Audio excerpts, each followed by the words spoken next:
Республика Южная Осетия – государство, обладающее значительным интеллектуальным, человеческим, природным и сырьевым потенциалом. Республика Южная Осетия расположена в самом сердце Кавказа.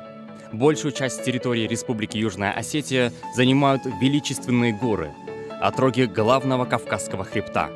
Остальную часть поверхности Республики Южная Осетия занимают живописные предгорья, озера, реки и леса. Столица республики – город-герой Цхинвал. Человеческий ресурс – это одна из самых прочных основ для развития экономики республики. Поэтому особое внимание в Южной Осетии уделяется развитию образования. Обустроены по новым стандартам дошкольно-образовательные учреждения, школы и высшие учебные заведения. Открываются новые специализированные образовательные учреждения.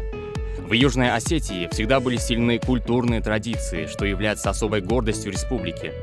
А любовь к танцам и звукам народной осетинской музыки заложены в генетической памяти каждого поколения. Идет строительство дорог по всей республике, новых линий городских коммуникаций. Активно идет строительство новых жилых массивов. В частности, уже отстроен новый микрорайон Московский, обустроен всей необходимой инфраструктурой. Создание собственной системы гидроэлектроэнергетики путем размещения в различных районах Республики Южная Осетия малых ГЭС – одно из главных стратегических направлений развития. При этом суммарная мощность гидроэнергоресурсов рек Республики Южная Осетия составляет как минимум 110 мегаватт при необходимой для промышленных предприятий и домохозяйств мощности в 20-25 мегаватт.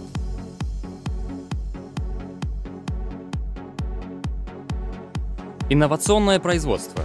Завод по производству солнечных модулей. Переход на инновационный путь развития предусматривает внедрение современных достижений нанотехнологий и широкое использование новых наноматериалов. Проект «Наноструктурная солнечная энергетика» направлен на ускоренное создание производства масштабом в 3 гигаватт установленной мощности в год с использованием современного экономичного метода построения поточного технологического оборудования мини-фабрик. Все производство экологически чистое. Завод «Электровибромашина» был единственным в Советском Союзе по выпуску электровибрационных машин. Специализируется по выпуску электрических вибраторов и питателей возвратно-поступательного действия различной производительности, применяемых в горнорудной промышленности для равномерной подачи кусковых и зернистых материалов. Также выполняет заказы на изготовление металлоконструкции.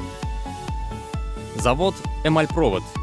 В советский период завод был единственным производителем эмальпровода на Кавказе. Одно из крупнейших предприятий Южной Осетии, специализируется по выпуску обмоточных эмалированных проводов различных сечений. На базе ГУП «Эмальпровод» налажено производство профнастила, а также открыт новый цех по производству водоэмульсионных дисперсионных красок. В текущем году на территории завода планируется реализовать проект по производству сэндвич-панелей. Цхинвальский лесокомбинат. Предприятие специализируется на выпуске мебели и столярных изделий из древесины. При соответствующем техническом оснащении возможно довести заготовку деловой древесины до 30 тысяч кубометров в год. Обеспеченность Республики Южная Осетия собственной сырьевой базой позволяет предприятию наладить производство высококачественной элитной мебели из дерева. Багиатский наливочный завод. Высококачественная родниковая и ледниковая вода может добываться в любых количествах. Учитывая высокие лечебные свойства и большой спрос на минеральные воды, целесообразно восстановить Дзаусский завод по разливу минеральных вод, который был полностью разрушен землетрясением. Предприятие «Югостальк». Производство завода основано на добыче местных сырьевых ресурсов. Развитие предприятия связано с весьма перспективными месторождениями талька, серпентинитов, габроидов, мрамора различных расцветок, органогенных известняков, травертинов и графита. Квайсинское свинцово-цинковое рудоуправление специализируется по добыче полиметаллических руд и переработке ее на обогатительной фабрике с целью получения свинцового и цинкового концентратов. Запасы Квайсинского свинцово-цинкового месторождения составляют 7026 и 5000 тонн руды. При установленной производственной мощности рудника 130 тысяч тонн в год разведанными запасами, Квайсинский рудник будет обеспечен сырьем более чем на 50 лет. В настоящее время прорабатывается вопрос возобновления деятельности рудоуправления и рассчитывается технико-экономическое обоснование. Юго-Остинское предприятие хлебобулочных изделий. Предприятие имеет славную трудовую историю и прекрасные традиции, всегда отличалось высоким качеством выпекаемого хлеба. Особые страницы в истории хлебокомбината занимают годы грузинской агрессии, когда, несмотря на обстрелы города, перебой с подачей электроэнергии, трудности с доставкой муки, предприятие ни на день не останавливало свою работу и не оставило город без хлеба. И в этом прежде всего, несомненно, заслуга коллектива предприятия. Предприятие – завод строительных изделий.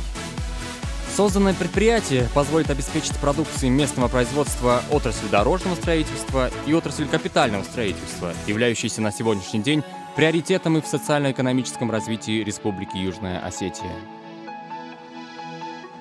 Предприятие «Полиграфическое производственное объединение» является государственным предприятием, функционирующим на основе хозяйственного расчета. Предприятие было введено в эксплуатацию в 1964 году. Комплекс перерабатывающих производств.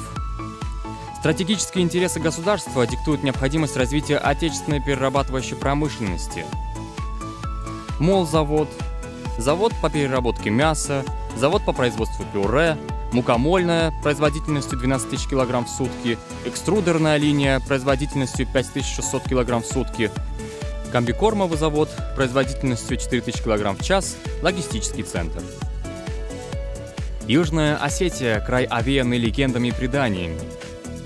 Географическое расположение в самом центре Кавказа, уникальные природно-климатические условия создают широкие возможности для развития в республике туризма.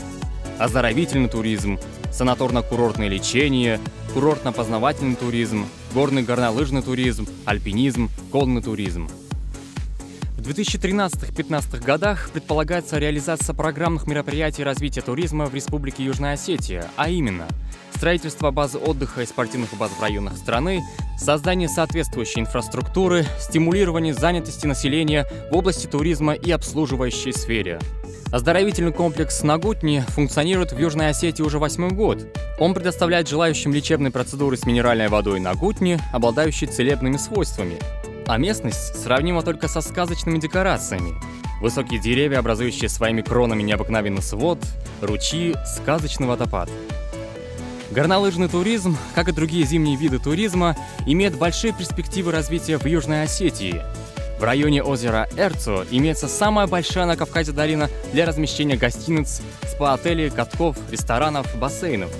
Проект горнолыжной базы в Эрцо гармонично вписывается и привязывается к горнолыжному комплексу «Мамисон». Приоритетным и традиционным направлением сельского хозяйства Республики Южная Осетия было и остается животноводство. Решая комплексную задачу повышения продуктивности местного стада, применения современных технологий ведения мясомолочного животноводства, а также решения проблем занятости населения в удаленных районах республики, предлагается два направления развития животноводства. Создание современного животноводческого агрокомплекса на 600 с перспективой расширения до 1200 дойных коров с полным набором переработки получаемой продукции – молоко, мясо, гумус и возведение мини-комплексов до 100 голов в административных районах республики с учетом их специализации и природно-климатических особенностей. Богатый травостой альпийских лугов дает возможность получать среднесуточный привес товарного скота без концентрированных кормов до 500-600 грамм. В летний период на этих лугах можно разместить в перспективе до 15 тысяч голов крупного рогатого скота. Необходимо отметить, что условия для нагула и откорма скота имеются почти в каждом административном районе Республики Южная Осетия. Республика Южная Осетия обладает достаточным потенциалом для обеспечения крупных поставок на внешний и в том числе российский рынок плодов как в натуральном, так и в переработанном виде. В настоящее время начинается развитие перспективных фермерских хозяйств, специализирующихся на садоводстве. Планируется создание фермерских хозяйств, специализирующихся на ореховых плантациях, виноградниках, пасеках.